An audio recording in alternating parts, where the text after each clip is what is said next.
Live from the district. Live from the district. Live from the district. Live from the district. Live from the district. Live from the district. Steve Franchise. What it do? Easy. What's up, bro? Oh man, feels great to be home always, man. Absolutely, man. Feels great.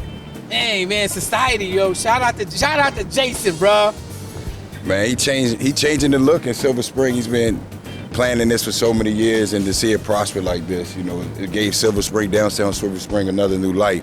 And it's always a place I come when I'm home. Right. Well, I'm looking forward to going over to the Breakfast Club over there too as well. You're gonna love that. You're gonna love the Breakfast Club. Watch.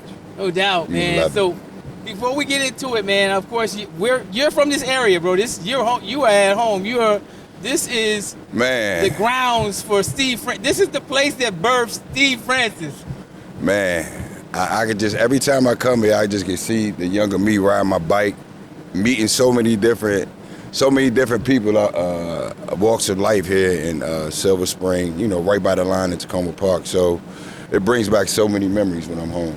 Okay, awesome. Now, there's a lot to talk about, man. Let's talk about like where you were born, how you ended up in Silver Spring, yeah, your career, Maryland, Houston, the fact that you're a Dallas Cowgirl fan. Oh my goodness, I knew you was gonna get to the bottom. We talking about all these things, bro. All these things, man. Yeah, man. So, you know, back, you know, 70s, 80s, baby, growing up in Washington, D.C., you know, a lot of our parents moved around so many times. So, you know, I was born uptown, Newton Street, and, you know, we moved around a lot. Ended up in Southeast Montgomery County in Maryland. But, you know, Tacoma Park stuck, you know, at a younger age. So, of course, shouts out to everybody at Tacoma Park, Maple Avenue, everybody that's seen my grind from a young age. So this is home for me. Okay, so now you came to Silver Spring from uptown, and you was in these streets, man. Where you went to high school at? I went to Maple Avenue University first. Okay. You know what that is, but I went to Montgomery Blair High School right down the street, and I also transferred to Kennedy High School. I can tell you a testament as far as like, you know, being hard to focus in high school in that era was tough. We had so many influences in the streets, out the streets. So it was post, you know, the crack era. So it was so many different things you can get into. And I was blessed to have a village of people who believed in my vision. And that was, you know, to try to make it to the NBA. Right. So let's talk about some of these people. Who was one of the most influential individuals that helped you become an NBA star? Tony Langley, man. Tony. Shouts out to Coach Tony Langley. It's so many people before me that he mentored not only as an athlete, as a man. So definitely give shouts out to Tony, Dr. Calvin, Avant, all those guys who also came before me. So it's like I say, it's a village of people. Mm-hmm. No doubt, man. So, of course, everyone knows you're Maryland Terp. Yes, sir. How did that happen, man? Give us the whole story how you ended up in Maryland. I'm just curious. Man, so I, you know, like I said, I grew up in this area. Walt Williams was always, you know, Len Bias, and just hearing about. You said Walt Williams. Walt Williams was my idol. Shout out Walt. Walt Williams was my idol. I was on TV with that guy, bro. Growing up. Yep. So I went to Gary Williams basketball camp. I think it was 1990. Tony Langley, like I said, he sent our whole neighborhood. It was probably like 35 of us that went to that basketball camp at Maryland University. And when I walked in there and just seen the arena and seen how many people could see you play. So, you know, I'm 11, 12 years old, seeing Walt Williams with the high socks, same dribbling moves and all this. I'm like, man, I can beat him. So I'm thinking I can beat him at a young age, but just seeing him. Play one-on-one with Walt? Not, eventually I would, but back then, you know, just watching him, Kevin McClinton, shouts out to Kevin McClinton, all those guys before me at the University of Maryland. So seeing those guys and being from this neighborhood, I always envisioned myself going there. And, you know, through my junior college trials and tribulations, I went to 2 junior colleges. My first one was at San Jacinto Junior College in Texas. And then I came back to Allegheny. And it was almost like, you know, I took a couple years off to get to Maryland University, but when I got there, it was everything I expected. everything I expected. Playing in the ACC, got a chance to play against Duke, North Carolina, all those teams who you seen on TV all the time. I was able to go face to face with them. So, all things that happened to you at Maryland with the Terps, what was like one of the biggest iconic moments in Steve Francis history that happened as a Maryland Terp? I'm just curious. Tell me the whole story of it, bro. I had so many great games, but I think our Midnight Madness, when everybody who seen my grind, like I said, this whole community here, everybody was at our Midnight Madness to make it one of the most memorable Midnight Madness in Maryland history. So to see my family in the stands, to see me play on that big court that I always wanted to play, just to see me come down those steps, that was one of the most monumental moments for me at Maryland University. Mm-hmm, mm-hmm. If you get the tape and see that, I think that was one of the hypest Midnight Madness. So we're going to talk about NBA highlights because you got a whole highlight reel. If anybody's watching this, all you got to do is go on YouTube, put in the name Steve Francis highlights, and you're going to see a rag of dunks, man, a rag of dunks. We're going to talk about that in a little bit, but I wanted to ask you, like, from a physical standpoint, man, what did you do? I mean, you got the hops were insane, and how tall are you? You're like 6 what? 6'3". I don't want to say you're only 6'3", but for a guy 6'3" to have these hops, man, how did that happen? Like I said, growing up playing against the older guys here, everybody from D.C., like all the D.C. legends, like it's back then, man, you had to be in the gym with these guys. You had to see who Lawrence Moten was. Like I said, you had to see who Kurt Smith, Greg Jones, like you had to play against these guys. So for me, when they say, oh, he's from Maryland, so I'm like, thank you guys for thinking it was that sweet.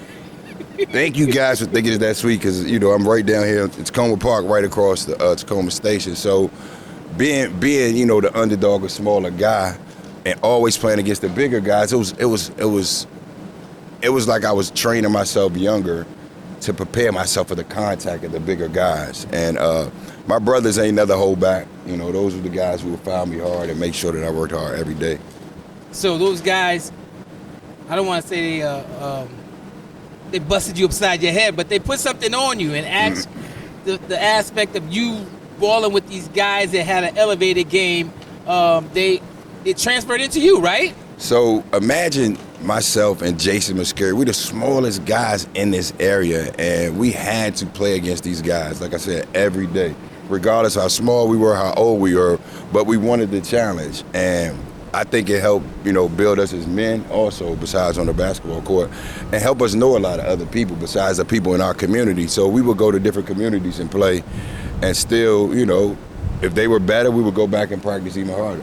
Mm-hmm. Let me tell you what I love about you, bro, is like you stay connected, bro. Yeah. I mean, the fact that you and Jason are tied, you still have a lot of strong ties to Silver Spring, to Maryland, to the D.C. area, and I've never seen you like waver away from that ever. Yeah, I think that There a lot of guys don't do that without saying any names. Yeah, I guess just being that I seen the dark times in sports, I seen the dark times in political things, as a kid. So, like I said, my mentors showed me different things besides what was in the streets. When you go in the streets, that's a man choice that you make at whatever young age you think that you're a grown man. So, those hard knock lessons that you got to come back and listen to them again and instilled in my head. So, to come back and always have the same morals and the same vision that people have for me is just paying it forward. Now, after Maryland, man, let's talk about you being drafted into the NBA, man. Let's talk about how that happened. I want to know the story about like what you went through on draft day, the phone calls that came, where you thought you were going in the draft, and what happened on draft day. Man, my draft was one of the legendary drafts to me. I say that because it was here in D.C. at the MCI Center, and not the MC. He said the MCI Center. At the MCI Center. That's not the Verizon Center. Not the Cowboys Fan. I don't even know the name of the new ones. That was the first name. That's the only thing I know it as, the MCI Center. Yeah. So, I'm at Maryland University, and the hype of the draft is coming while I'm playing. I know that the draft is going to be in D.C. So, I have a decision to come back for my senior year or explore to go into the NBA draft. And the hype around the NBA draft in '99 was so big. At that time, it was the NBA lockout in 1999. So a little birdie told me that a lot of scouts will be watching college basketball that year.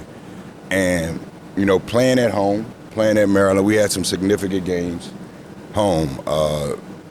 I think the first big game we had was at the MCI Center against Stanford. So let me take you back to the draft, my bad. So the draft, of course, was held here in D.C. Originally, I was supposed to be the #1 pick to Chicago. I had my family. We went out to Chicago for, 3 or 4 days and was almost assured that I would be in Chicago. Now, granted, hold on, let's stop right there. This is 1999? 1999. Okay, so this is the Jordan year. It's the Jordan year. Mike is in Chicago. He retired. Oh, this is the year he retired? He retired. And played baseball? He was playing baseball at this time. Okay, so, that was the baseball year, so and they wanted you. Yes. Well, they said they wanted me. So, we come to the draft, and you can look it up, and Chicago didn't pick me. I was drafted by the Vancouver Grizzlies. Mm-hmm. Who did they get? Do you remember? Chicago Bulls drafted Elton Brand #1 in 1999. Elton Brand. And 76ers. Nah, he's a 76er now. Yeah. But they drafted him. So for me, being the #2 pick, it was a big drama about, Steve Franchise didn't want to go to Vancouver. So when you get a chance to look it up, there's a movie about it that we just did 2 years ago about the 1999 draft. It's called The Grizzly Truth. And basically, I just said that I didn't want to go to a franchise, one, that was far away from my family, and two, to play a position that I never played. A lot of players get caught up of one or two. So me coming out of University of Maryland, I didn't think that I was ready to check Kobe Bryant at the shooting guard, at my size. I didn't think I could check Eddie Jones or Jamal Mashburn or Isaiah Ryder. I'm a point guard, so they had a point guard already.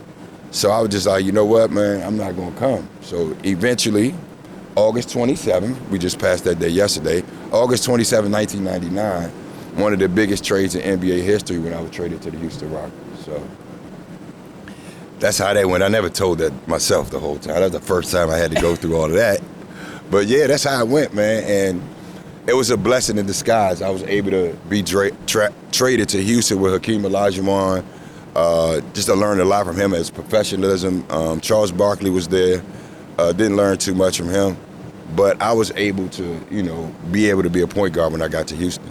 Mm-hmm. Okay, so let's back up. What was the conversation like between you and the organization of the Grizzlies when you didn't want to go there? Well, if you see the tape, when they said my name at the draft, I did my head like this, like, I cannot believe these motherfuckers just drafted me. And so my grandma's sitting right there, and I'm like, Grandma, did they just draft me? She told me go up there. And the conversation was, it was blunt at the beginning before I said, hey, guys, I don't think it'll be a good move to draft me because I don't want to come play there. And at the time, their general manager was, headstrong of putting myself and Mike Bibby together, and he drafted me anyway. And the city of Vancouver, man, they didn't like me one bit for it. They didn't like me one bit. So it kind of rubbed the fans the wrong way, but again, that doesn't make a difference. What you do on the basketball court matters. So that year, I went ahead and won the Rookie of the Year, and that kind of made up for the press aspect of, the way the draft went, I think. Right. But we see how it ended up. You ended up in Houston, man. Yeah. So walk us through the trade. I mean, what happened? What it kind was of a long were summer, made? man. It was a long summer. I was offered some money to play in Italy. It would have been probably the first player to go overseas to play. We definitely entertained that for a little while. But eventually, I guess the Rockets organization was willing to shift gears and, trade Scottie Pippen at the time and come in with a new roster. So they pulled the trigger and made the trade. And that, like I said, was one of the biggest trades in NBA history. Mm-hmm. So you're in Houston. You're in Texas. H-Town. And you don't mess with Texas. H-Town. Hakeem Elija is down there. Beyonce's down there. Wait a minute, hold on. That would have been nice. How old was Beyonce then? There was no Destiny's Child at that point. Yeah, I think they were just beginning. Because I seen photos of you and Beyonce a lot. I mean, so you being in Houston a lot. B was there when you were there as well. That was a breakout year for myself and them. So their name was Destiny Child, and it kind of went with, where I came from. My destiny at the time, and still, was to be a professional basketball player. So ESPN definitely did a good job by pairing two young Houston, Texas talents who were ready to shock the world at the same time. So it was a great pairing. Okay, so let's park there. I love Houston. It's a great city, great place. A lot of awesome talent there in the music scene. I mean, ridiculous, man. You got Paul Wall down there. Parts of UGK, they hang out in that area as well. Well, we already know that, Bum B and Chad from Port Arthur, Texas as well. Absolutely. They spend a lot of time down there, but Houston is a special place, man. But on the basketball court, what did you learn from Hakeem Elija? Because this guy, to this day, he still teaches. He's still working with some of the big guys that are playing in the NBA right now. I mean, the first thing is the way that you dress. The way that you dress, especially who you say you are. So if I'm coming like you, I'm glad you asked that question. Coming to the Houston Rockets and following Hakeem Elija, the quote-unquote, to be the franchise player comes with a lot. And for me, being 22 years old and coming behind Hakeem Olajuwon and Charles Barkley, I had to listen to a lot of the things that he said. And for me to see him try to, will his way in the end of his career, showed me about the grind of NBA, how to be prepared early in the morning, lift extra before practice, before everybody gets there. So the professionalism aspect really rubbed off on me on the court. Mm-hmm. So now let's talk about the sport as far as you on the court, you playing. All I was listening to was go-go. If you see the way I play, it was go-go music. Exactly. Every single move. Red Asses, Backyard, UCB. It was just like, like it's a rhythm that I was accustomed to. Like I said, playing in this area with so many different cultures in the DMV, well, DC, playing with so many different cultures of basketball players and athletes. I really started off playing football, actually, at first. So with all those different type of rhythms in your mind, the basketball in your hand was just like second nature to make up some moves. So did you ever play go-go for any of the NBA players, and what was their reaction? All the time. I'm just curious. Give me some stories. So you heard what you said. Everybody in Houston was playing screw, right? Right. So everybody playing screw music. So I'm like, man, y'all playing screw music. Let me put this 93 Backyard in here for y'all. They like, what is he doing? I'm dribbling. I'm moving, dunking. And, a lot of them caught on to it, a lot of my teammates, because they knew that kind of hyped me up. And then whenever I played it, they knew what time it was in the locker room. Right. Focus. He's about to go out there and do something. Right. They knew what time it was. They heard that pocket. I'm pretty sure they heard that pocket. They like, man, what is he doing? Why is he moving like that? He has no rhythm. I'm like, all right. It's a different rhythm. You probably need to come see yourself. Not love in basketball.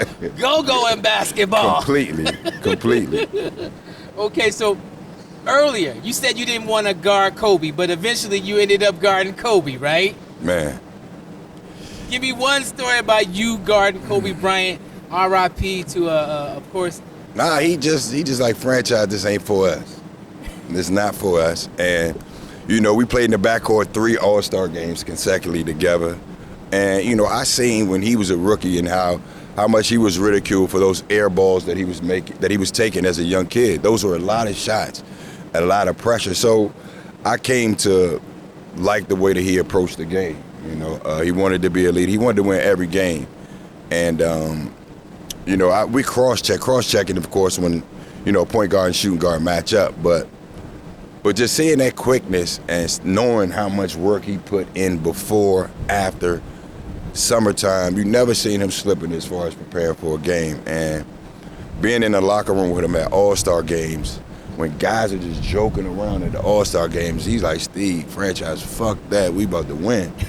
And that last game in Atlanta, I told a story about how we pulled that last Michael Jordan victory off. That was Michael Jordan's last All-Star game, and everybody and their mother wanted him to go off and win.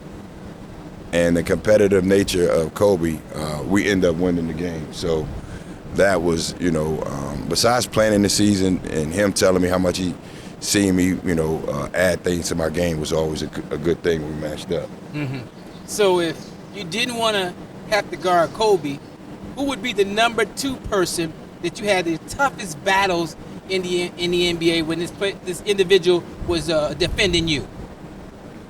Defending me or me checking? I would say, since we played the Western Conference, 4, 6, 8 times a year, I'm facing my buddy Nick Van Exel, left-handed Nick Van Exel, man. I'm facing him summertime, wintertime, fall. I'm facing him every year, but the way that he dribbled and the way that he can just pull up was so unorthodox for me. You mentioned Michael Jordan. Yes, sir. Damn. Number 23. 2-3. That's why I wore 23 in Maryland. Damn. Yeah, that's exactly why I wore 23. So what do you think when you hear people compare Michael Jordan to LeBron James, or there's debates going on about who's the GOAT of the NBA? Your thoughts on that? To me, of course, propaganda sells a lot. And I heard a lot of people say, oh, LeBron, oh, Michael Jordan. But again, man, Kobe Bryant was just so polished that he's not left out of the top 2 players conversation in my book. I was able to play against a young LeBron. I played against an older Michael, and I played against a prime Kobe.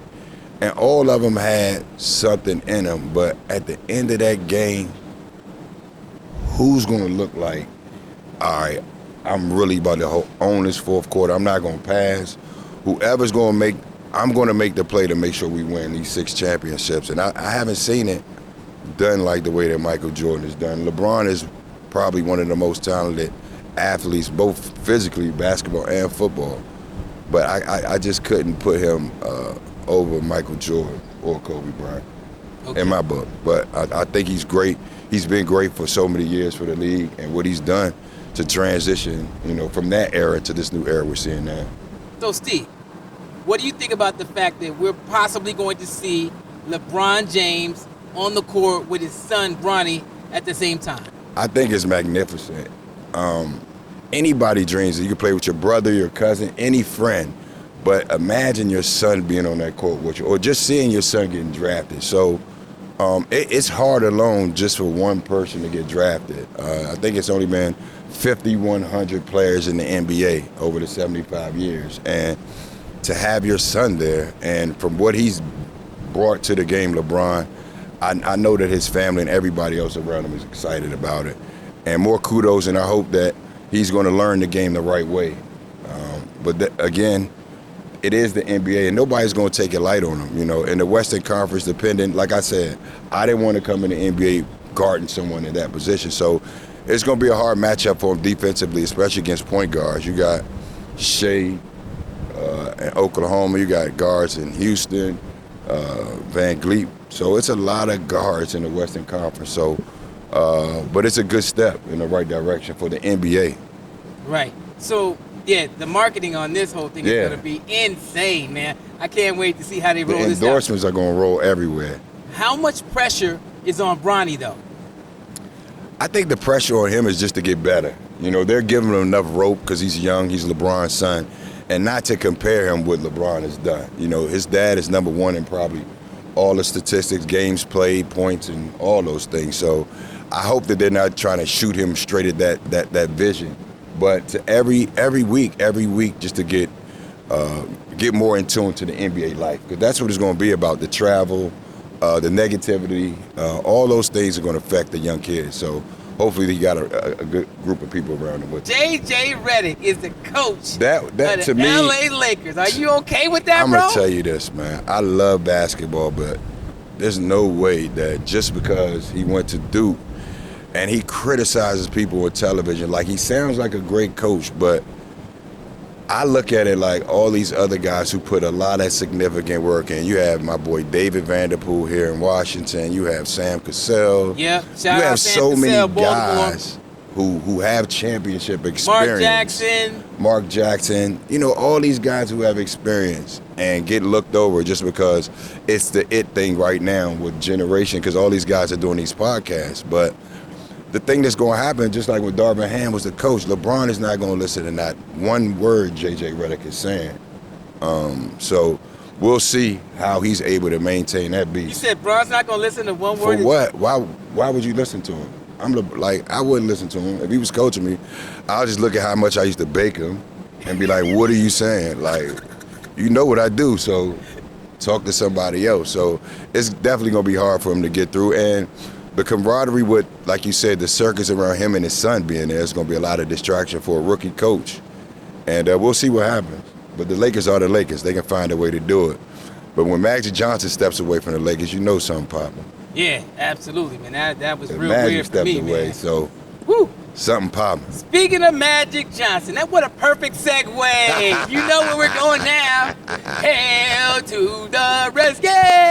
Hail victory. We're on the warpath. Fight for fight. Fight. Steve. What's up, man? Fight. Shouts out to the Redskins. You supposed to say for old DC, man. So, when I was younger, I lived in Southeast Washington, D.C. I lived in Southeast, so I'm probably 3 or 4 years old. I'm scalping tickets, and I don't know why we're out here. To RFK? At RFK, I'm scalping tickets. So I'm asking my pop, I'm like, why are all these people out here in the cold? So I didn't like doing it. So, you know, and I always knew that the team with the stars that came in town, it would be a lot of chaos. So I could get away with not going to scalp, to watch the game. So we walked to the stadium all the time. So, you know, in the usual Cowboys at Redskins ass whooping, I seen Tony Dorsett. So I'm thinking I'm gonna be a football player. So I want to be Tony Dorsett. And after that, I turned to Tony Dorsett. And I've been a Cowboys fan ever since Tony Dorsett. Uh-oh, was that a Freudian slip? Nah. Well, Come on, Steve. Come on, home, Steve. But the thing that I can say, I'm a Redskin individual player lover. Why are you in my DMs every season, bro? You're on my timeline. Yeah. Every time we lose, I see you pop out. If we win, just because I don't see you. Because every Monday I had to go to school and hear that song before school started. Like over the PA system, every Monday if they win, you will hear this Hail to the Redskins. And I'm mad. I'm probably tired from that Sunday of Cowboys losing. And then Thanksgiving, I'm like, man, I got to hear Hail to the Redskins every Monday after a win and see these Redskin jackets. And I'm Burgundy just, go, baby. But, you know, I'm not the only, you know, Cowboys fan that's from this area. And there's no hatred. The Redskins did me a wonderful favor at FedEx Field. They buried my pop up there.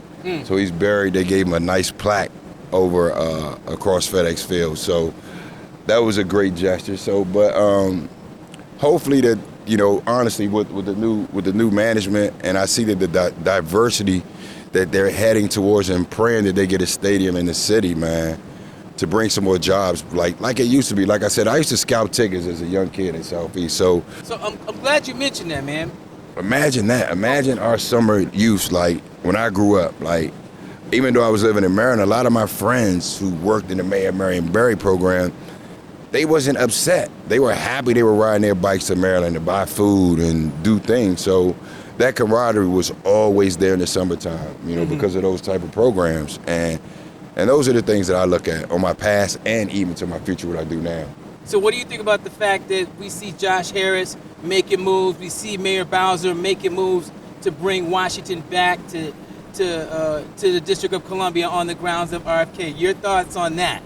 My man in the We Are One, he's like this. So man. I'm happy Mayor Bowser listened to me. So, but I think like you said, Washington with the sport. This is a sports town. A little do you know. You see when the Capitals won, how everybody flooded the streets. When the Nationals won, how everybody was happy.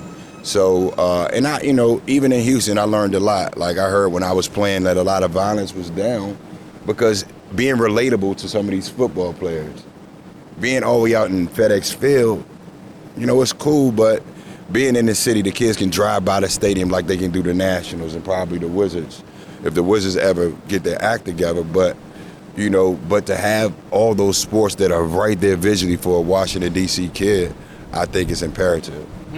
We're going to talk about the Wizards before we wrap up, but I don't want to get off the subject of football yet. C.D. Lamb got the money. Are you happy? It's about time. You know, Jerry Jones is going to be Jerry Jones. Is that going to transfer into wins, though? Because I don't think so, man. Every time Jerry gives somebody a bag, what happens? Yeah, but Right? so every time the Redskins, Right. every time y'all give somebody a bag, what happened? The quarterback gone. Y'all traded Chase for what? So I'm like, what, man? I don't even want to talk about the Skins trade. But yeah, CD Lamb, congratulations. And then with the quarterback, about time y'all hit the jackpot after y'all messed up RG3. Oh, wow. Then Now y'all you like know why- now you wanna bring Heineken. up Then y'all number 10. popping bottles with Heineken and Howl, and I'm like, It's Heineken. whatever. I'm like, what is this? So I'm like, man, look, man. I'm just like, guys, do I have to sit through this? Every time I'm home, I gotta sit through a Redskins game. And you know, I'm very polite. I'm Right? polite. I We won't. gotta do a tailgate this year, Yeah, bro. I would love to. Even in society, I'm here in Silver Square with all Redskins fans, and I'm just like outnumbered, of course. And Wink, you're Bama. But hey, when the Cowboys Super Bowl game come on, everybody go to sleep. So Right. it's great. Okay. I we love gonna it. see what happens, man. Tailgate, I'm ready. If it's, oh my goodness, We gotta do a tailgate, bro. we need to. We gotta do it. We gotta make a whole weekend out of that, bro. I would here in DC too, because I think I have more backing here in DC with Cowboys fans. We deep Right. here in DC. Okay, with so I Cowboys. need predictions real quick before we start talking about basketball. How many wins will Dallas get this season? I got to get this on tape. We averaged 12, so I'll say with the CD Lamb holdout and Dak need to get that bag, we probably stay at 12. We'll get 12 You wins. think you'll win the division? Yeah, we're gonna smack the Eagles. Okay. Yeah, we'll smack the Eagles. I'm not going to ask you how many wins you think that Washington is going to get. So the Redskins Hopefully this it'll be more year, than 4. I would say, I like the coach. He came with some energy. And where did the coach come from? Y'all new coach? Yeah, Dan Quick came Oh, from Dallas. I just want to hear you say it though. But yeah. You know, Dan So, listen. Don't so, get disrespectful the on benefit Hyper of the Edition, doubt bruh. with his experience in a Disrespectful ass. in a winning nation. Were you mad? You know what? Dan looked like he wanted out. He looked like he wanted out of Jerry Jones, and I can Yeah. respect that. Yeah, and I can, everybody does. But that star looks so good, Right, man. and Ken Norton came over as well, right? That's your Ken. people as well, right?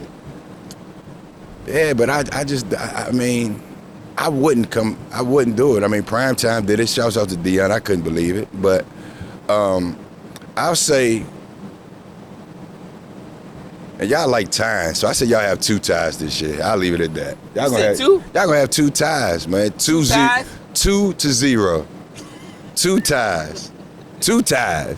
Until y'all get out of that stadium, man. Y'all gotta get out of FedEx, man. Absolutely, no Get question. out of FedEx, man. It's Get out of Heineken. there.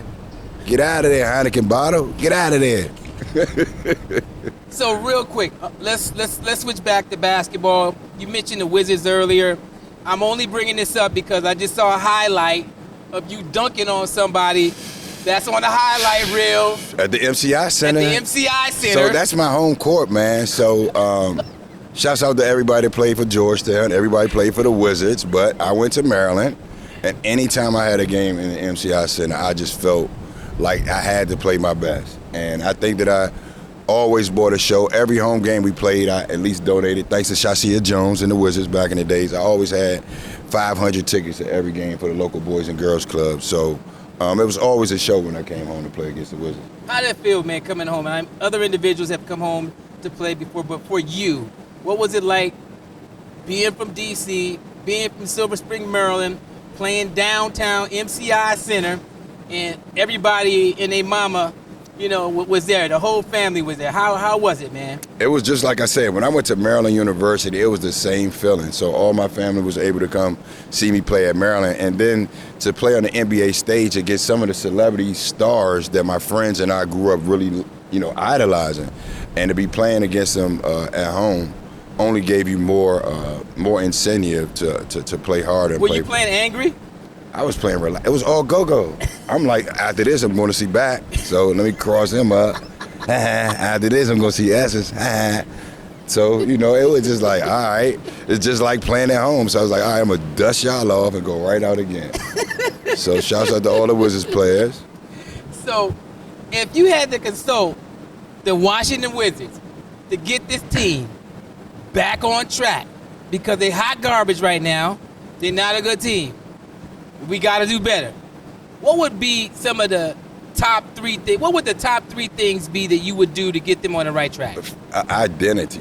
I would definitely, like Phil Jackson, not no Zen or try to hypnotize him, but identity, like a camaraderie. Of course, you got some players, and a lot of the young guys, have some experience with some other teams that came here. I remember Poole here now. Yeah, I remember when Russell Westbrook came from the Rockets and he came. I kind of knew it wouldn't work, but see, a player like that could bring that type of identity. So the identity of the Wizards, are they a scoring team from outside, inside, one-on-one?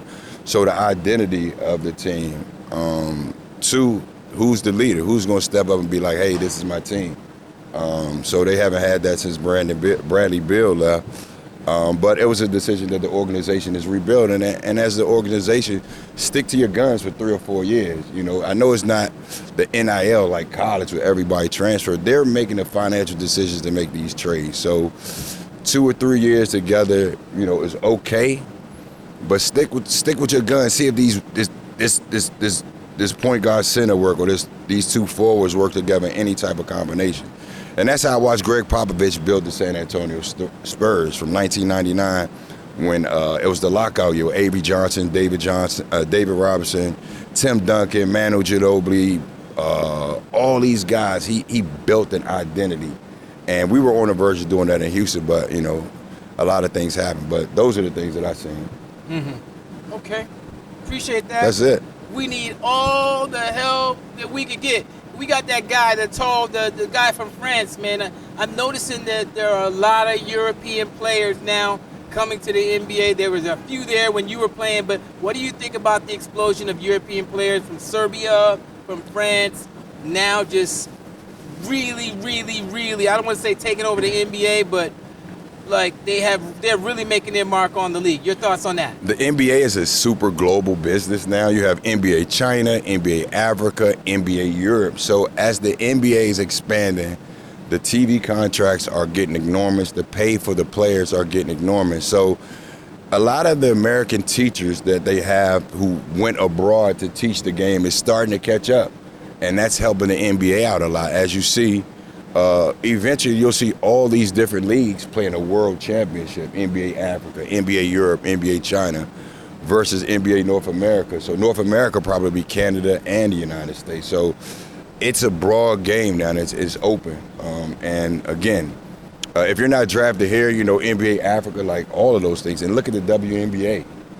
Wow, so, man. Woo. A lot of those things have transpired in the last 4 WNBA, man. Let's end on that note right there. Let's talk about the WNBA, man, because I'm glad you brought that up, because I'm all about,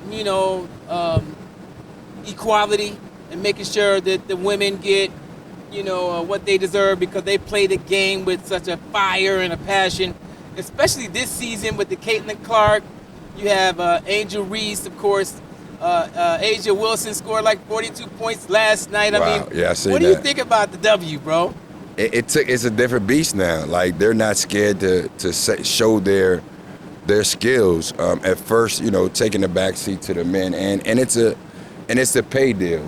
It's a lot of thing about pay. So now, they had their 20-something odd years of being the underdog.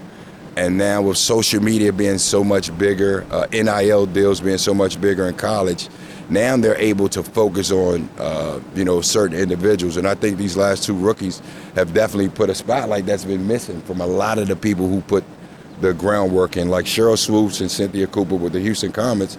They won the first 4 WNBA championships, 4 in a row. And that set a precedent of, super teams. So I think it's definitely took a major steps in the right direction. Okay. Steve. Yes, sir. Can't wait, man. Football season coming, man. We gonna tailgate. We got to tailgate. Don't disappear. I'm not going to disappear. Don't disappear when I'm you gonna guys be in get a cut. beat, bro. I'm going to be in a cut like this. I'm going to be in a cut like, I'm going to be in a cut. I know your Redskins boys going to be coming out the woodworks, but hey. Exactly, I'm man. ready. We going to be ready for you. And we probably, some of my Cowboy boys, you can be like, oh, you're a Cowboys fan.